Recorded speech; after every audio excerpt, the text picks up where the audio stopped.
What is that controversial thing you avoid talking about publicly? I think it's a religion. So you said something that because you were dark skinned, because you were a male, he was not put in front of the camera. We do have like a colonial hangover as a country. When people are trying to put you down constantly, you're also like, I'm tired of this and I want to fight this and I want to prove to the world and to myself, most importantly, that I'm more than just what you're defining me and the labels that you're sticking on me. He's a content creator. He is a living traveler. He changes people's lives by telling their stories to the world. People usually who make comments on social media, people who are hiding behind themselves, forget hiding behind the world, they're hiding behind themselves.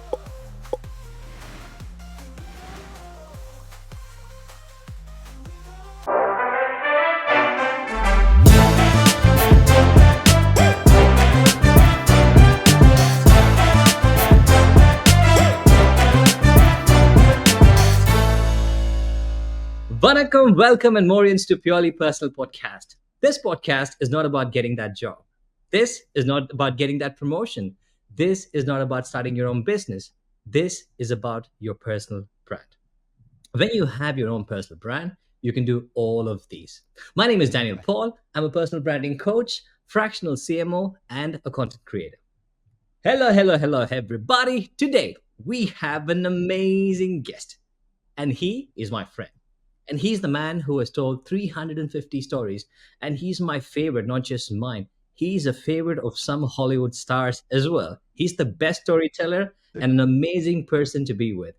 Welcome to Purely Personal, Sai Sedu.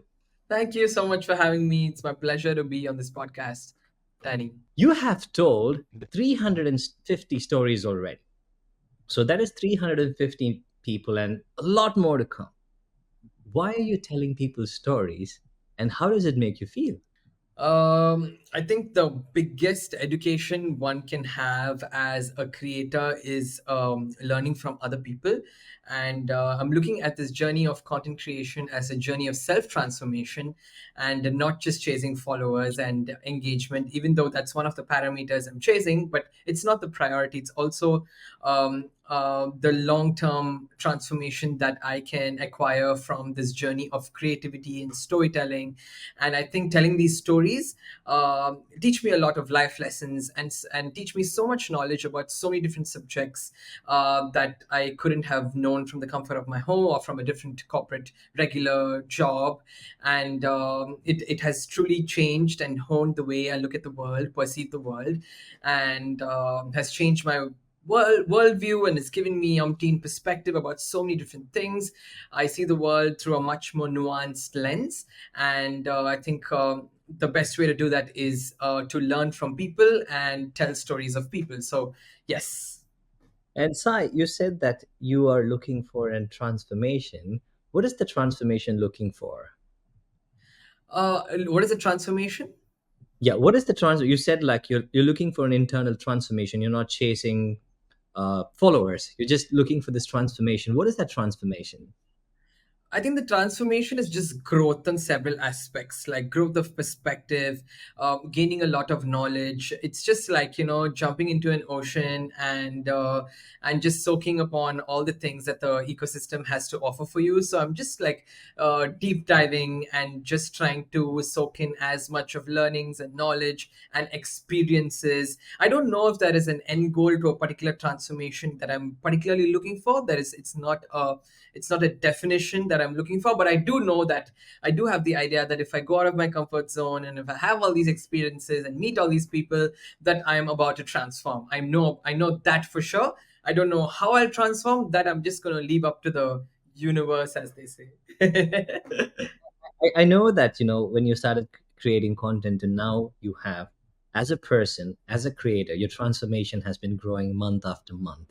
But where did this all start? Because I know you love storytelling. Where did your journey start? I think my interest towards people, my affinity towards people is something that comes innately to me from even from a very young age. But I I didn't see myself, I didn't see this as a career as such. But after I finished my engineering, I did journalism, and then I joined the mainstream television media. I was writing current affairs news about politicians, entertainers. Usually, the news cycle is dominated by politicians and entertainers, at least in India. And I just thought that there's a lot more to India and also the world at large than its politicians, than its entertainers. So I just got doing some research, and I just discovered about the infinite diversity that comes along and the plurality of the vast Indian landscape in terms of textures and colors and clothes and lifestyles and foods, etc., etc. And I thought that I should be the one experiencing these things and filming these people who otherwise do not get a platform in the mainstream media. So I just wanted to create a platform where I can tell the stories that I want to tell, meet the people that I want to meet, and also give a platform to the people that who I think don't have a voice and but are extraordinary in their ordinary ways. If we go 5, 6 years before, you were an employee, you had an employee background, and I know that you transitioned from an employee to a content creator. So you're no longer a salary guy. How did this transition happen without any backup? I think I did have a backup of sorts, like at least psychologically, subconsciously in my head. My dad comes from I come from a very stable financial background, so I did feel like even though I would have indefinitely taken a risk inevitably, but still I had the subconscious thought process at the back of my head saying that worst case. Dad would help me a little bit. That's something I thought, but that is still a very small percentage of it. I think I didn't think so much about stability and money. For me, it was all about life is short. I mean, I was pretty mature at 25, 26 to know that life is short and I have to seize the day, and I have to chase my dreams. And it's very important for me to do something meaningful and something with purpose, and something that really fuels my passion and my interests and takes me to places that I cannot expect. So I like that. I like that. Uncertainty in a way, the positive uncertainty. Anything could happen on social media. I like the idea of anything happening. I like the idea of people that you don't even know watching your work, and I like the idea of yeah, just dreams coming to life and chasing dreams. So I think I followed that pursuit more than stability or anything like that. But on the other side, if I have to, on the flip side, it is not easy to, I 1.5 years into my journey, I didn't even earn like 1 rupee. So that's really hard. I had to bank on my savings, take some money from my dad, and there is a different kind of uncertainty about when you don't know when you'll be able to fill your pockets back. And social media is something that was just evolving and booming. There was no certain ways and rules as to how you can earn money. So that was definitely scary. So it does come with its own cons, but I think all risks do. And I think if you stay consistent with what you believe in, and you'll definitely get where you want to. Like, yeah. Yeah, your traditional job, I would like to know a little bit more. Why did you quit that and transition here? What was that is not so fun about that traditional job? Many things. You get lost in the rat race. I thought, like, we are just another cog in the wheel. No matter how much work you do not have your own identity, or if I have to say personal brand. And apart from that, you're not paid as much as you work for.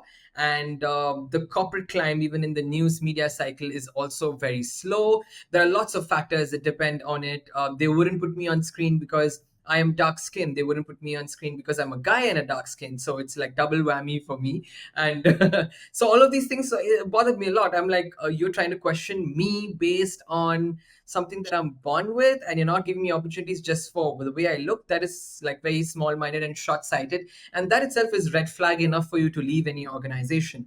And that was happening in different organizations. Not everything that I worked in, but some organizations had a problem with my skin color and putting me on screen. And the other thing is, like, the stories were so like centered on politicians and entertainers, and our world is more, I mean, we have like 7 8 billion people, and uh, the diversity of humans is insane and almost infinite, and the diversity of ideas is also like that. So why are we limiting ourselves to just entertainers and politicians largely? I think it should be more than that, because stories like the ones that I tell can give people a lot of perspective and give people a lot of inspiration. I think that's what information should do at its core. And yeah, I think these are some of the reasons why I Yeah. departed. I want to address something because we have an international audience for this podcast. And I come from India and you come from India. We are dark skinned in general.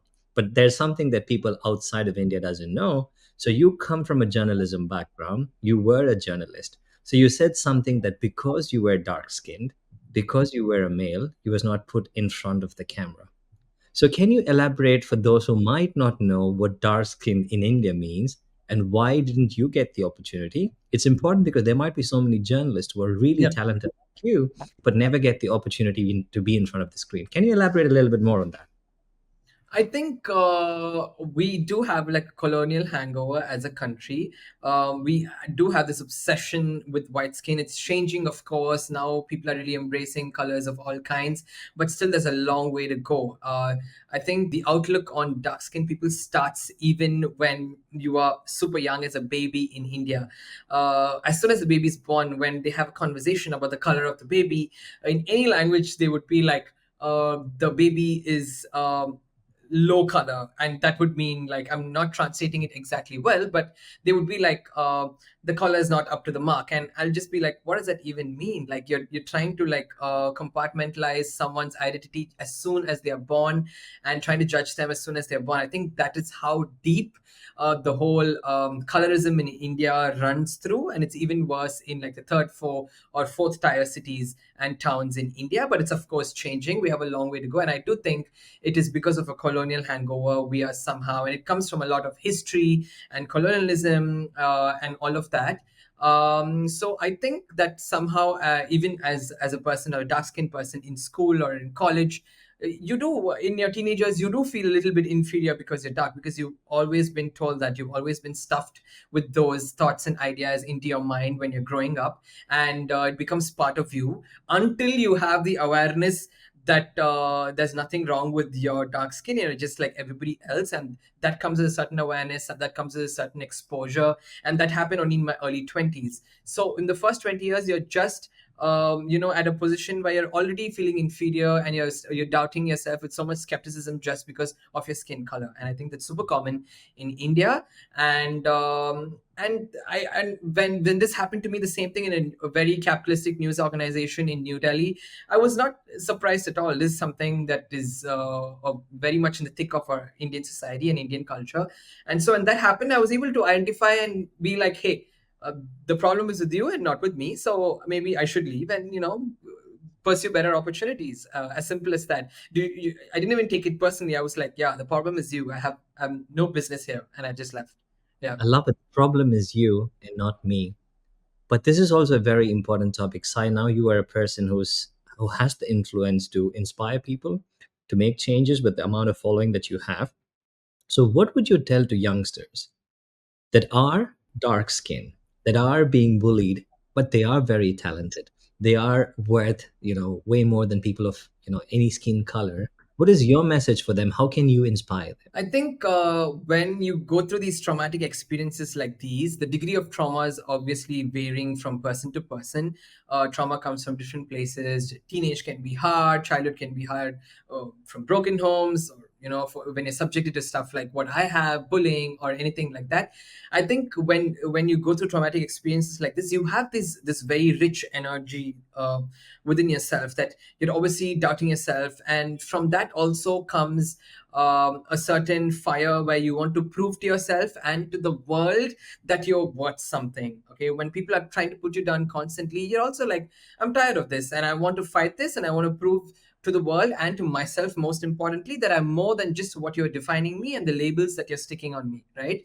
So I think the main advice would be to use this energy effectively, and because it's like very precious, and when you use it, you can do wonders. Is what I often see, and it's often what I spot in lots of success stories, is how they channel this negative energy that was thrown at them into something that could really recharge them and take them to places that even they didn't believe they could go. So I think I would suggest you to utilize that energy and channelize it positively. Yeah. And you, as a person with influence now, have you ever thought about 5 years, 10 years, 15 years down the lane? You want to start for something, you want to start like an organization, association for some youngsters who are going through bullying or, colorism. Have you ever thought about that? I haven't actually. Although I do try to, interject all these narratives into my stories. I tell them through a story format. Suppose if I am coming across change makers who are addressing these issues, I will put my 2 or 3 cents into that particular narrative, into that particular story. So basically, I'm trying to tell my story through another person's story, and that's something that I do very often as well. That may not seem very obvious to people that don't know me very well or to the audience, but it matters to me. You Oh, know. it's really nice how you told this. For those who haven't watched Sai stories, Sai tells stories about people that are mostly from rural villages. Of course, he also talks about people that are from cities as well, but he tells stories and he interjects these phenomena into these stories. So by the end of this podcast, we're going to be sharing your Sai's social handle. You can see how amazing these stories are. So as a Yeah. content creator, this is something that I've spoken to a lot of content creator, and they don't think online presence as personal brand, because personal brand is a term which is super confusing. People are like, "What is a personal brand? Is it my image, or it's my bio?" So you and On the Ground with Sai is a brand that resonates across the globe. You have millions and millions of views every month. Some of the biggest celebrities in the world, I'll get to that next, reach out to you. But how has your brand evolved over time? I think personal branding, I would associate personal branding with the kind of work that I do. In this case, the kind of stories that I tell. And I think personal branding is just being professional, being authentic, being relatable, being accessible. I think these would form the values of my definition of personal brand. So what I mean by that is, what I mean by professional is I'm telling stories. So my stories have to be nuanced, they have to be inclusive, they have to be diverse. That's how and when I interact with the people I tell stories about, I should make them feel good, I should make them feel comfortable. All of this adds under the umbrella of professionalism. And how do I stay authentic is whatever I see, I just film and I tell. I don't use too many extra graphics or go over the top with editing. I try to keep it very grounded and natural in order to maintain the natural aesthetics and keep it as authentic as possible. That is number two. Number three would be also like really continuously improve your personal brand by working on your writing or filming or editing, and all of that also contributes to how your personal brand looks. And depending on how profound your storytelling is, your clients also become that profound. Like, so your clients are a reflection of your personal brand. So you got to keep continually improving in all of these aspects, I would say. And number four is also being accessible. If anybody hits you up through a mail, through a message, through a comment, try to reply to as many people as possible. People should connect with you as a creator, and so only then that will help you to build your own community. Even if it's 5 people or 10 people, it doesn't matter. Talk to as many people as possible from your audience, and if people need help, send them links, send them any more information as much as you can. Everybody can't do everything, of course, but as much as you can. And I think all of these things would build the whole idea of personal brand. Would you agree with me, Danny? I completely agree with you, and I also see the points that you mentioned is how the brand transformation is happening is being authentic, being inclusive. Uh, you're also one point that I want to make sure that I highlight the most is how many followers do you have, Sai, altogether? 400,000. Yeah, 400,000 Approximately. is a huge number, and yet I Okay. know you still reply to comments. You still reply to inbox messages. So it is your brand evolving, and you're still keeping the values of inclusivity, of responding to your audiences. And that, I think, is the biggest brand evolvement that you've shown across time, and brand consistency as well. Now, Yeah. going into we were just talking about the numbers 400,000. You have told 350 stories, and all of them have been the stories about people from India. Why is that? I think it's because India has so many more stories to tell, and I think India is misrepresented for a large extent, at least in the West. And people have a very short-sighted view of what India is. Number one. Number two is I feel like Western media and global media is centered just around 5, 6 countries. People talk about India only in the last few years, but even now it's just limited to politicians and entertainers. So I just thought that the plurality of India is not properly showcased, and I thought we have 1.5 billion people here, and I knew that along with the infinite diversity of cultures, colors, customs, traditions, and lifestyles comes with it a lot of untold stories. So I just thought it's a great time to capitalize and also give a voice for my country, and also try to find my voice in the process. And Yeah. these untold stories, when they are told, how does it make you feel? And how does it make those people who have never been heard outside their society or their community? How does it make them feel? I think for me every story is like a new book. It's as simple as that. It's like walking into a library, picking up a book and reading their story. So every library has so many different kinds of books. It's just like that. So every story is a new book. So I really immerse into these stories. I spend 1 or 2 hours listening to their story, and then I capture all of it. So I do a very on ground immersive filming experience so that even I can learn, and that's the funnest part of my job, is to meet these incredible people who are also humble and are doing extraordinary things in their ordinary ways, and coming up with such innovative ways of solving some of the biggest problems that are plaguing our world today. So all of these things really, really excite me. New people really excite me. Interesting people really, really excite me. It's just who I am as a person. So I'm delighted to meet all of these people, and I learn a lot. It really excites me. And what is the second half of the question? Sorry. How does it make them feel?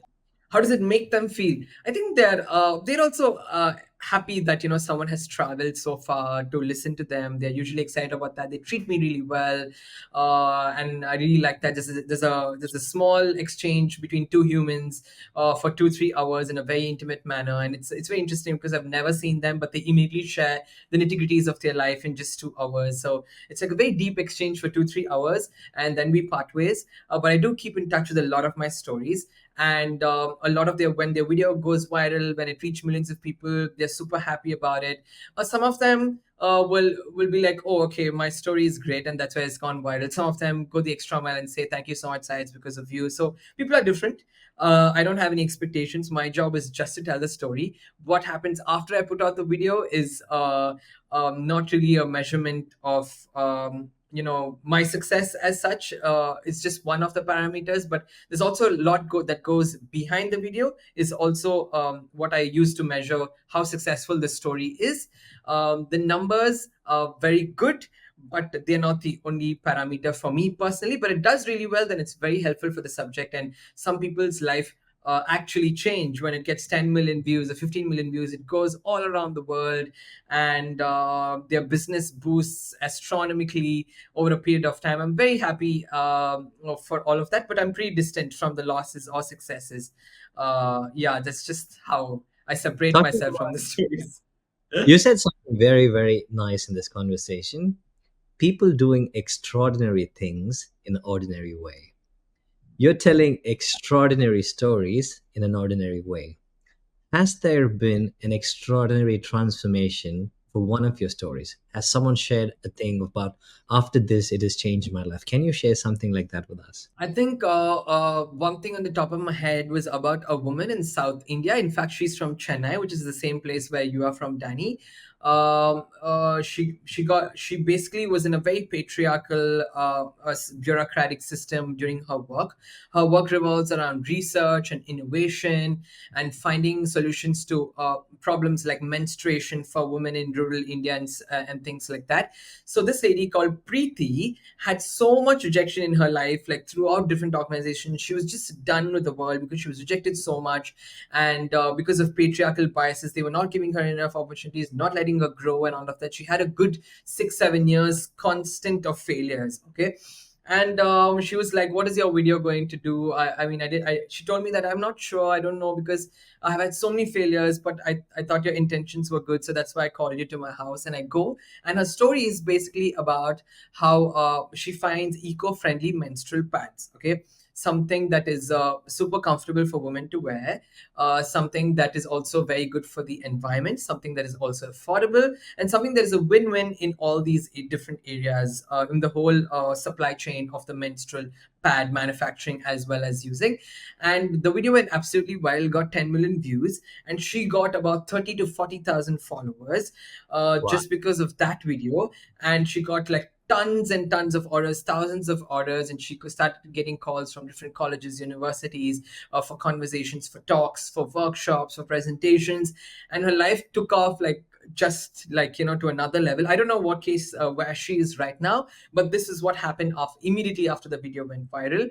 And that felt great. That was really nice because there was impact in so many levels, right? Yeah. And just to add on to this, I like there are some impact that you might directly be able to measure, like Preeti's story. There are so many impacts that are just unmeasurable or immeasurable because people are just watching and they are deciding to start something because they've seen your videos, they've seen your Yeah. stories. So one sort of a story that I know that not many people outside of your following knows, a huge celebrity. I think she has 69 million followers. I'm not sure.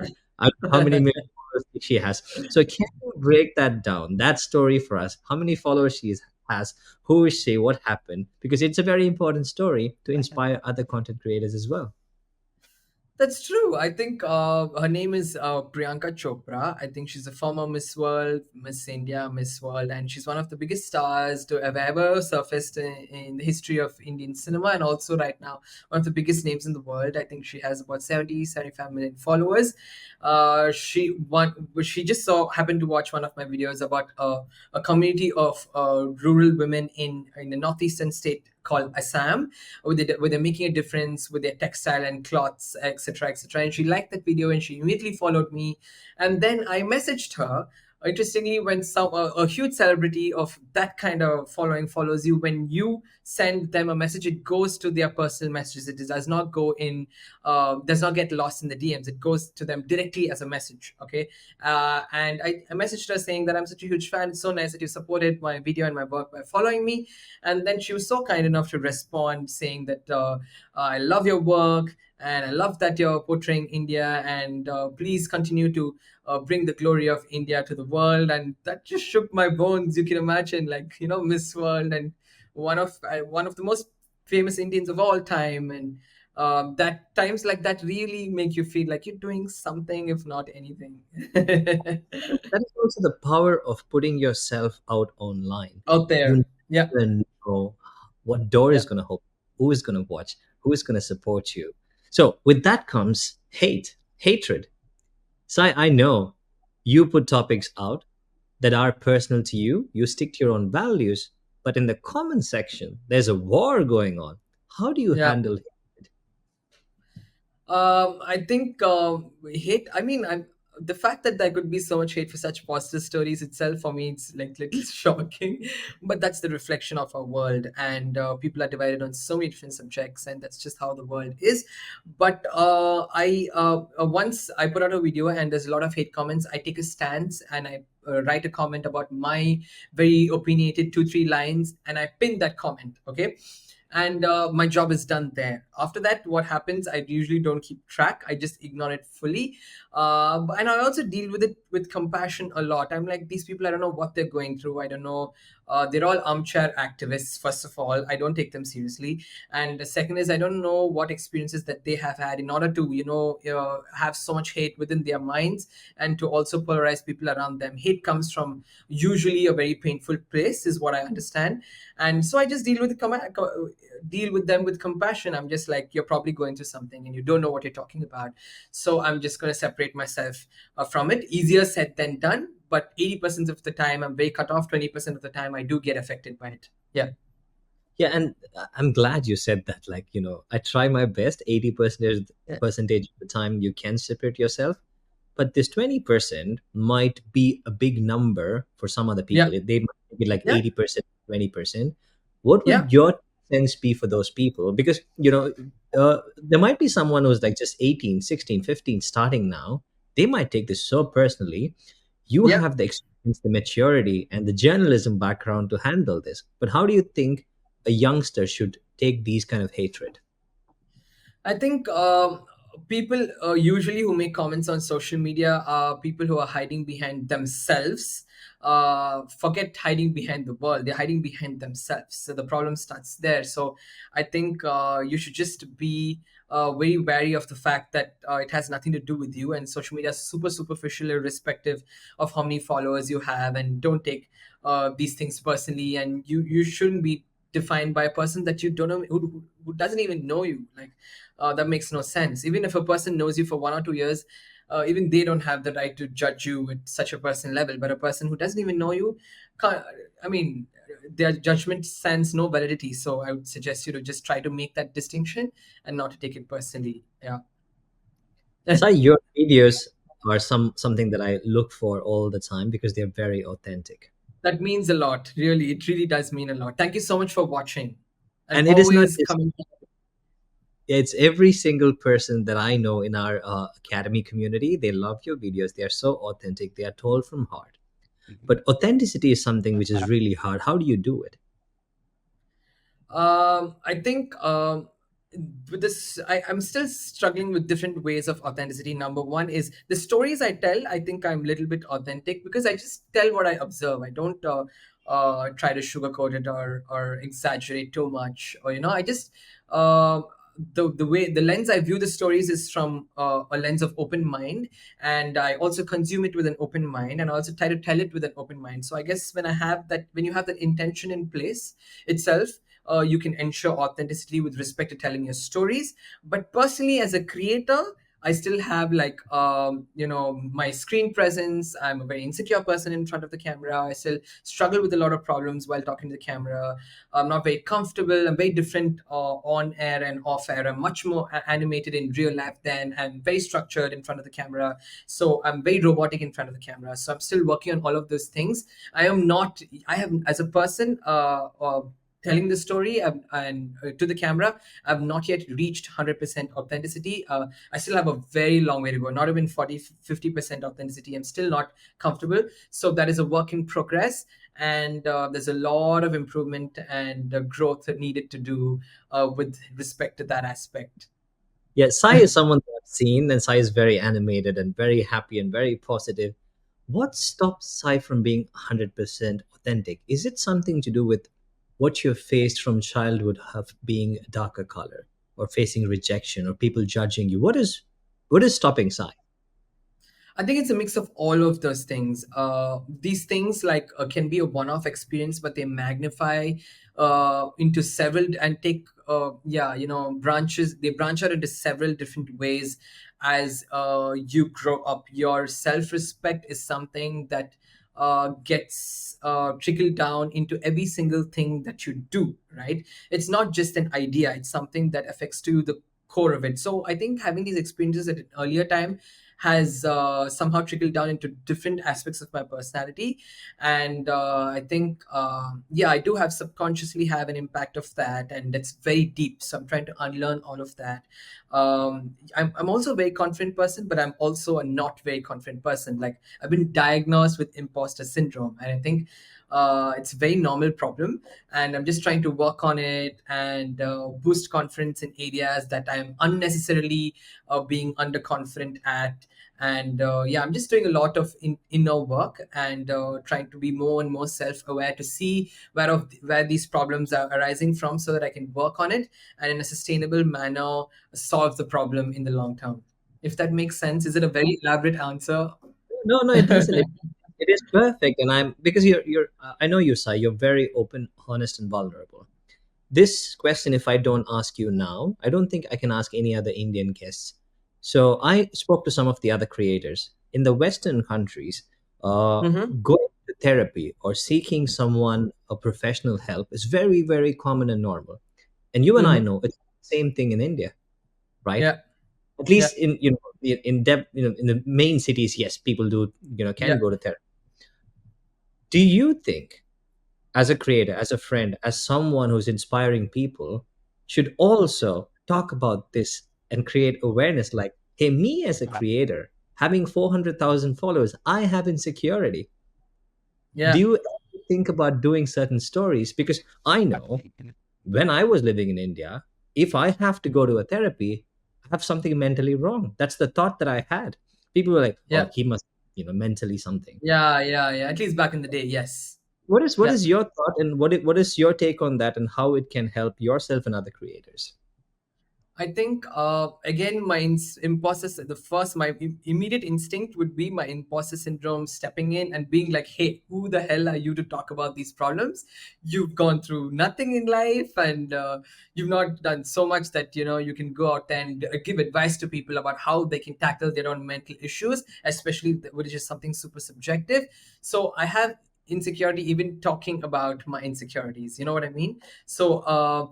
That is the problem, and I can do it if I put my mind to it. I can 100% do it, but I'm just telling you my thought process about how yeah, the first instinct would be my imposter idea about myself stepping in. I have to combat that and only then put out a video, and in order to combat that, I have taken an oath to myself. Whether I follow it or not, we have to see, but I've promised myself that this year every month I'll do at least one or two videos that is something super personal to me, that is something that way more vulnerable than the usual stories that I do. I hope I end up doing that. I've been trying to push that as long as possible, but I really want to do that, and hopefully this year I could do that, and that could help me like battle these things much more if I It do it is. in a much. I don't know if who is going to be happy watching that video. I'm going to be super happy. I Thank know you. that will inspire me to do a video like that. I know that will inspire 100 more creators who are following you to do a video like that. So please do that video and inspire us to be more vulnerable online. Yes, Daddy, thank you. I take that. So Sun has built a community of 400,000 followers. How important is building a community? Building a community is very important these days, especially at a time. By that I don't mean like build your following community. I mean like build something in tandem, in a parallel manner to your following base, because right now the algorithm is not it's just taking your videos everywhere. It doesn't take necessarily to your followers. Even if 400,000 people follow you, it just takes your videos to only 10% of that audience. That means only like 40,000 people get to see it every single time, even though you have 400,000 followers. So, depending on how those 440,000 people engage, is when it's extrapolated into a much more magnified audience, right? So, basically, you don't have control of the algorithm, and it is very important to build your own small community that really resonates with you on a personal level, and that wants to buy the knowledge or consume the knowledge, and believes in what you say and in your values and your mission, so that they could also so that could also translate into them buying your product. You can't depend on ads all the time, especially in developing countries where the cost per view is like super less. And you can't always depend on brands because there's a lot of uncertainty there, and it depends on a lot of market factors. So I would suggest you to start thinking in a direction. Even I'm also starting to do it, only now it's not that I've achieved it. Yeah, start thinking in a direction where you could start building your own small community with 100 or 200 people who believe in what you do and what you say and what you sell, so that you could have a constant source of income. At the same time, also have like-minded people inspire you and yeah, give you food for thought every now and then. Yeah. Yes, and I completely agree with building your own community. Community is the way you grow, and when you give, you become better. When you teach, you become better. So, this is Right. something that I wanted to ask you, Sai. 5 years ago, working in a corporate job versus now, Sai, who has a strong personal brand, and how has your finance improved? I think definitely I feel like I have I feel more secure than myself with respect to the fact that I'm a professional who is like decently recognized for my work, even if it's not a lot, if it's at least basic recognition. And I do feel that I have been given an identity because of social media and the fact that there's a lot of personal branding that comes with it. And definitely my personal brand has evolved in so many ways. Apart from that, your opportunities increase as well when you reach more people, when you have a better personal brand.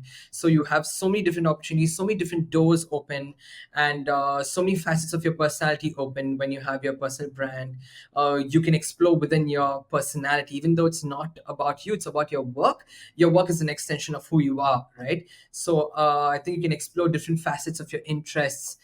For me, content creation has not just been making videos, it's also about travel, it's about meeting people, it's about building communities, it's about building experiences, it's also about education, it's also about consultation, it's also about different things like this that you don't get in a standard job that helps you for the most of the time at least explore just one dimension, one vertical. This is super multi-dimensional, and if you can juggle all of it, which you will learn to do, there's nothing like it.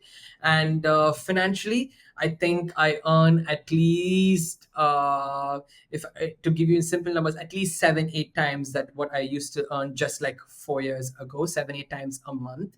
And that's a lot in any corporate standard and Indian standard, I would say. So uh, yeah, I think yeah. I'm so happy for you, Sai. Financially, you're doing very well because you chose to follow the route of building your own brand and telling stories that you love the most and inspiring people. Thank you, And Danny. you're welcome. And I also know a part of Sai avoids talking about something that's controversial. What is that controversial thing you avoid talking about publicly? I think it's a religion, like because people take it so seriously in India, and it's too much now. We live in a very polarized country, especially right now. The country is super divided and polarized with respect to the idea of religion, and I just feel like it is a human construct. Religion is a human construct, so I just feel like it's unnecessary to talk about religion because it divides people unnecessarily, and a lot of people already doing that.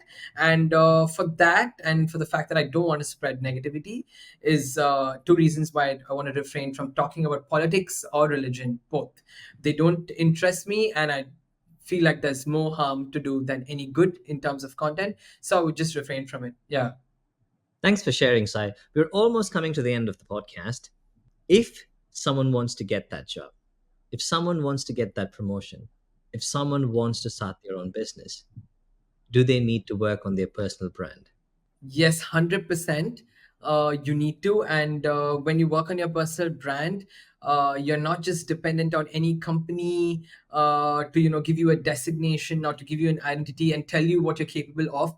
With personal brand, you can take charge of how much knowledge you have, how much knowledge you create, and how much you can share, how much you can quote, how much you can sell. You become the driver's seat of your profession, and I think that's a very powerful thing, and that leads to a path of freedom of time, money, choice, and experience, and mistakes, freedom of all kinds. And I think every individual deserves to have that. Sai, thank you so much for being vulnerable, having a beautiful value of showing stories of people that matter.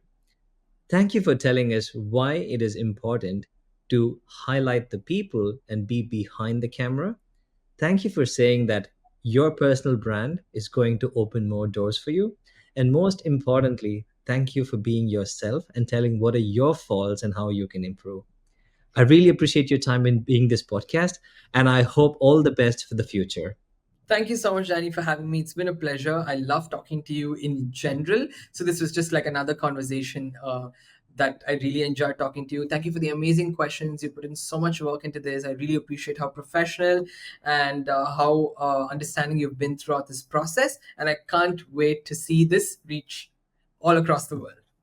Thank you so much. And to all our listeners, if you love this podcast, please follow all of the Sai social handles we'll put down in the description below. And if you like this podcast, please follow us on LinkedIn, YouTube, and Spotify. Until next time, this is me, Danny, signing off. Let's go.